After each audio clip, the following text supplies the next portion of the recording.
Olá, meu nome é Elvis Santos, sou acadêmico do curso de Medicina da Universidade Federal do Amazonas e hoje vou fazer uma abordagem genético-clínica sobre as mucopolissacaridoses. Então, a mucopolissacaridose, elas compreendem um grupo de doenças metabólicas e hereditárias e que são caracterizadas pelo acúmulo intralisossômico de glicosaminoglicanos, secundário à deficiência na atividade de enzimas lisossômicas específicas. Este acúmulo anormal compromete tanto a arquitetura quanto a função de células e dos órgãos e resulta em um amplo espectro de manifestações clínicas multissistêmicas e progressivas.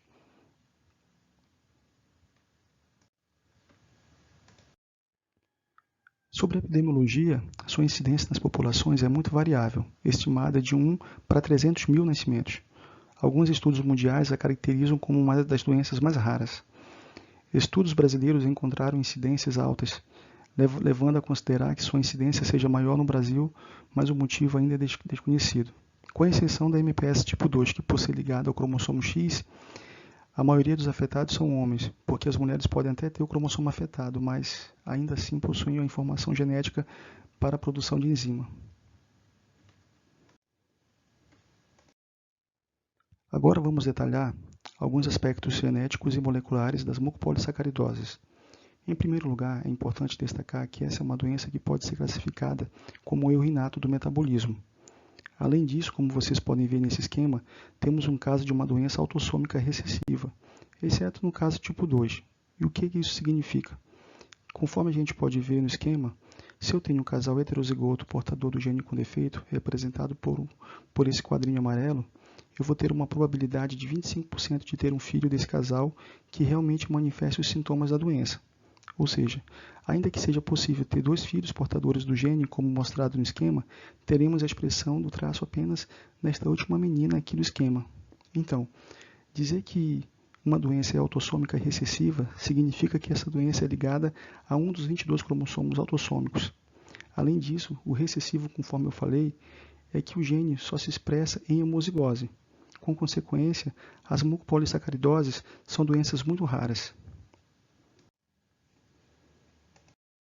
Então, conforme dissemos, o defeito genético nessa doença afeta principalmente a síntese de enzimas lisossômicas. Vocês podem ver na imagem um desenho de um lisossomo, que é uma organela que apresenta uma bicamada lipídica. Vemos também que no interior dos lisossomos nós vamos encontrar uma série de enzimas que são essenciais ao metabolismo, principalmente na degradação de algumas moléculas importantes. Esse é o caso, por exemplo, das GAGs, que são um dos componentes da matriz extracelular e de diversas enzimas lisossômicas que participam do catabolismo, ou seja, da quebra dessas GAGs. Aqui, só para termos uma noção da estrutura dessas GAGs, que como vocês sabem são glicosaminoglicanos, na imagem da esquerda vemos a estrutura química do disacarídeo que se repete ao longo das GAGs. As GAGs são cadeias de polissacarídeos não ramificadas, compostos de unidades dessas cadeias disacarídicas repetitivas. O nome amino vem do fato de serem açúcares aminados, mais especificamente sulfatados. E dentre essas GAGs a gente vai ter o dermatan sulfato, o condroitin sulfato e o querantan sulfato, dentre outros. Nessas imagens à direita, nós temos a representação tridimensional das GAGs, que em geral estão associadas a proteínas formando os proteoglicanos. É interessante destacar que esses compostos não ficam parados na matriz extracelular, eles entram e saem da célula e os lisossomos são fundamentais nesse processo. Nesse slide aqui eu quero mostrar para vocês a consequência do erro genético, que codifica a síntese de enzimas lisossômicas e que causa o acúmulo dessas GAGs no interior dos lisossomos. Como vocês podem verificar da esquerda para a direita, nós temos primeiro um lisossomo normal, onde as GAGs entram e são degradadas. E os produtos dessa degradação são devolvidos ao citosol. Por sua vez, no caso do paciente com mucopolissacaridose, a deficiência nas enzimas que metabolizam essas GAGs provocam um acúmulo delas no interior dos lisossomos. E é exatamente esse acúmulo de GAGs que vai gerar danos progressivos, que vão se manifestar na forma de sintomas que nós vamos ver daqui a pouco. Conforme foi dito anteriormente, as mucopolissacaridoses são, na verdade, um espectro de doenças, e cada um dos tipos vai ter um tipo específico de enzima afetada, e também o tipo de GAGs que vai ser encontrado em excesso. É isso que eu quero destacar nessa tabela. Reparem, por exemplo, que na mucopolissacaridose 3, que apresenta os subtipos A, B, C e D, nós temos o mesmo tipo de GAGs em excesso, mas vamos encontrar diferentes enzimas afetadas que não são capazes de catabolizar essas GAGs. A mesma situação vemos também no tipo 4, que tem os subtipos A e B. Neste caso, a GAGs é o quarentan, sulfato e tipo A. Estão relacionados a uma enzima, enquanto que o B está com outra. A mucopolissacaridose tipo 1, Hurley ou Shea, é causada por uma deficiência na enzima alfa-L-hidroronidase. A forma mais grave é conhecida como a doença de Hurley e se manifesta logo nos primeiros meses de vida. O paciente apresenta anomalias ósseas e atraso no desenvolvimento psicomotor. Também são sintomas o aumento do volume da língua, a perda auditiva e a opacidade da córnea. Problemas respiratórios e cardíacos estão relacionados. A doença de Shea é a forma menos grave da MPS tipo 1 e surge a partir do 5º ano de vida. O paciente apresenta estatura normal e o desenvolvimento psicomotor não é prejudicado. O tratamento das MPS tipo 1 envolve terapia de reposição enzimática, TRE, que pode possibilitar melhoras no quadro pulmonar e das articulações. O transplante de medula óssea pode ser indicado para alguns casos, pois envolve riscos. Então, a mucopolissacaridose tipo 2 é uma doença de depósito lisossômico causada pela deficiência da atividade de determinadas enzimas lisossômicas que catalisam uma etapa específica no processo de degradação de GAG, contudo, decorrente da deficiência de enzima de hidronato 2-sulfatase. É o único tipo conhecido até o momento de MPS ligado ao sexo, precisamente ao cromossomo X. Se manifesta em duas apresentações clínicas distintas, sendo a forma mais grave, correspondente a 2/3 dos casos neste tipo de MPS 2, há uma deterioração neurológica progressiva, denominada de forma neuropática. Já a outra forma é conhecida como MPS 2 neuropática. Os tratamentos. A terapia de reposição enzimática, TRE, com a idursulfatase alfa recombinante, é o único tratamento atualmente empregado nesse tipo de patologia. Contudo, a TRE não consegue transpor a barreira hematoencefálica, o que limita a eficácia deste tratamento da forma grave, de MPS 2, que é a neuropática. A síndrome de Sanfilippo, MPS 3, está ligada à ausência de enzimas específicas com pequenas diferenças entre elas. Ainda assim, existem 4 subtipos da síndrome, A, B, C e D. O quadro clínico dos pacientes é muito semelhante em todas elas. As alterações físicas costumam ser mais brandas em relação às outras MPS. Há o diagnóstico de retardo mental progressivo, alterações no caminhar e na fala e alterações comportamentais. Muitas vezes o diagnóstico é bem demorado, exatamente devido a menos características físicas e maior predomínio das alterações neurológicas, sendo muitos pacientes acompanhados com o diagnóstico de autismo ou retardo mental de causa indeterminada. Também são sintomas: infecções respiratórias, coriza crônica, dificuldades intestinais e dentes cariados.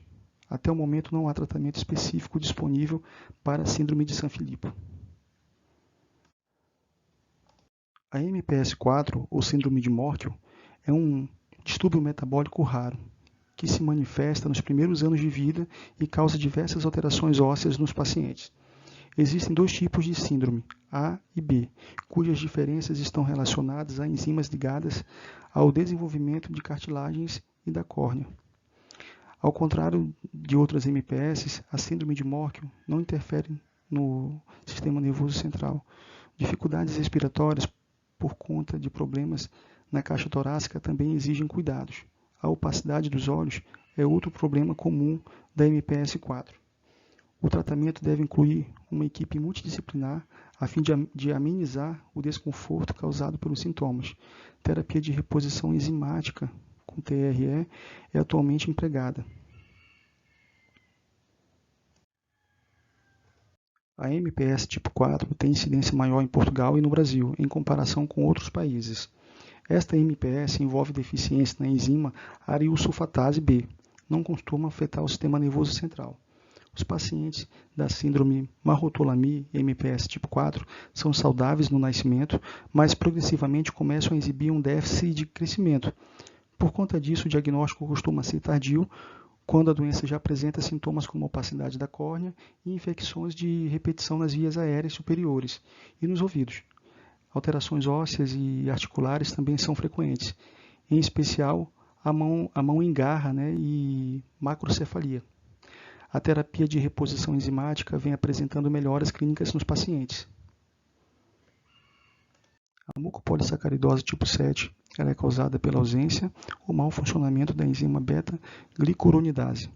Conhecida como síndrome de Slee, ela afeta os ossos, a visão e a audição. Causa ainda retardo mental, além de problemas cardíacos. A forma mais grave da MPS tipo 7 é afetar o neonatal, que pode provocar morte prematura.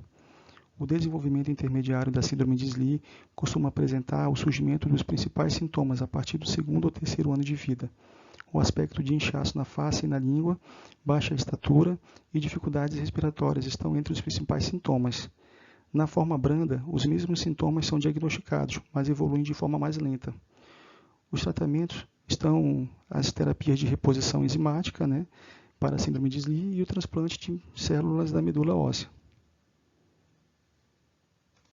Para o diagnóstico, nós temos a suspeita de diagnóstica, baixa estatura desproporcionada, estudo radiológico sugestivo de displasia, espondiloepifisária, pseudoacoplasia, displasia epifisária múltipla, alterações articulares e bilaterais, opacidade bilateral de córnea e mão de qualquer sexo com MPS. Em relação ao diagnóstico, nós temos a redução ou ausência de atividade da enzima no exame de cromatografia ou eletroforese para detectar GAGs. Para esse grupo de mucopolissacaridose, existem algumas opções de tratamento. Vamos começar pela opção não específica, que é uma abordagem multidisciplinar que pode melhorar a qualidade e aumentar a expectativa de vida de muitos pacientes. O tratamento de suporte para pacientes com problemas cardíacos, respiratórios, neurológicos, tratamento cirúrgico para hidrocefalias, hérnias e algumas alterações esqueléticas. Temos também a fisioterapia, que é importante para muitos pacientes com o objetivo de minimizar as contraturas e rigidez articular e melhorar a força muscular também. Temos também o transplante de células hematopoéticas, que é uma alternativa terapêutica, que é utilizada como tentativa de corrigir defeitos enzimáticos e que é usada desde 1979. Baseia-se no fato de que a enzima produzida pelas células do doador são liberadas no plasma do receptor e podem ser absorvidas pelas células com a enzima deficiente. A terapia de reposição enzimática, a TRE, repõe a enzima ausente através de infusões intravenosas periódicas. E com o advento das técnicas de engenharia genética, a enzima humana recombinante pôde ser gerada, eliminando a necessidade de purificação da enzima de humanos ou de tecidos animais. A maior vantagem da TRE está no fato que ela pode destruir mais enzimas do que as produzidas pelo transplante de células tronco hematopoéticas. Com isso, melhorando as respostas no tratamento para pacientes com MPS. Contudo, é isso, nós finalizamos a minha apresentação. Espero que a professora possa avaliar da melhor maneira possível. E essas são as nossas referências.